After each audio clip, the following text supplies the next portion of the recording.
Assalamualaikum warahmatullahi wabarakatuh. Apa kabar sahabat semua, bersama saya Ustadz Ahong. Belakangan ini isu mengenai dukhon atau asap tebal yang menjadi salah satu tanda akan terjadinya kiamat itu viral dibicarakan oleh warganet di media sosial. Bahkan sebagian kalangan ada yang menyangkut pautkan dukhon ini dengan peristiwa pandemi corona yang saat ini sedang kita alami. Nah, benarkah demikian?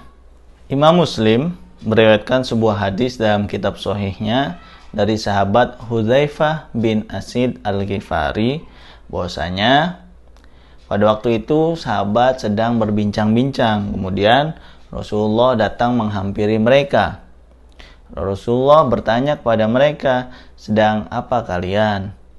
Lantas para sahabat pun menjawab, "Ini Rasul, kami sedang ngobrol mengenai kiamat." Lantas Rasulullah menimpali, "Nah, kiamat itu tidak akan terjadi sebelum 10 tanda besarnya terjadi terlebih dahulu." Lantas Rasulullah menyebutkan 10 tanda itu.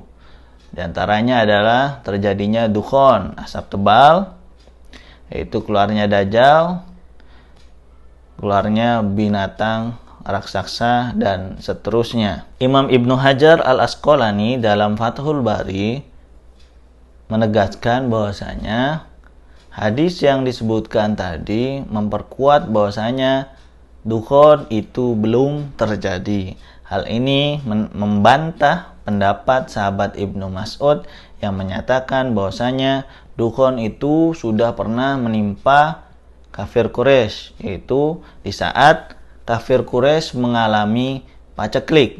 Saat terjadi paceklik, kegersangan terjadi dan pasir di gurun itu menggumpal sebagaikan asap. Sependapat dengan Imam Ibnu Hajar, Imam Ibnu Katsir dalam kitab An-Nihayah fil Fitan wal Malahim menyatakan bahwasanya pendapat sahabat Ibnu Mas'ud itu ditentang oleh beberapa pendapat lain.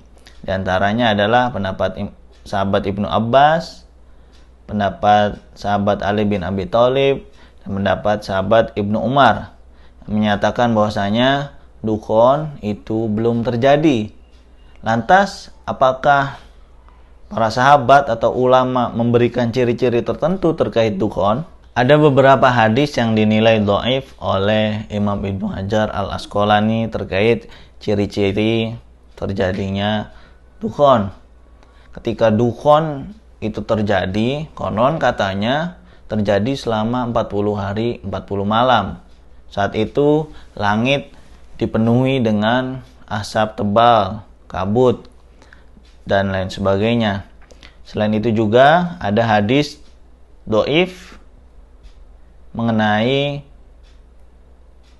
kondisi orang mukmin saat terjadi dukhon, yaitu orang mukmin merasakan seperti pilek atau flu, sementara orang kafir merasakan seperti halnya sedang dalam keadaan mabuk. Namun hadis-hadis mengenai ciri-ciri dukhon tersebut dinilai dhaif oleh Imam Ibnu Hajar. Imam An-Nawawi dalam kitab Tadribur Rawi menyatakan bahwasanya hadis dhaif itu tidak boleh digunakan menjadi dalil atas hal-hal yang berkaitan dengan sifat-sifat Allah, berkaitan dengan hukum atau halal haram, dan yang ketiga berkaitan dengan akidah. Nah, sementara ciri-ciri mengenai dukhon itu berkaitan dengan akidah, dan kita tidak bisa menjadikan hadis dhaif tadi sebagai landasan. Nah, hadis sahih mengenai dukhon hanyalah riwayat yang tadi disebutkan, yaitu dukhon akan terjadi di akhir zaman sebelum terjadi kiamat kubro.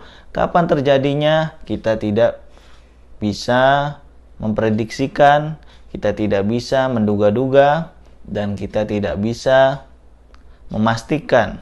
Oleh karena itu, bagi saya pribadi setelah membaca kitab-kitab hadis, kita tidak perlu merasa takut akan terjadinya dukhon. Akan tetapi kita harus tetap waspada dan meningkatkan amal soleh dan menjauhi segala larangan Allah Subhanahu wa Ta'ala. Dengan itu, insya Allah kita akan selamat dari huru-hara yang mengerikan di hari kiamat nanti.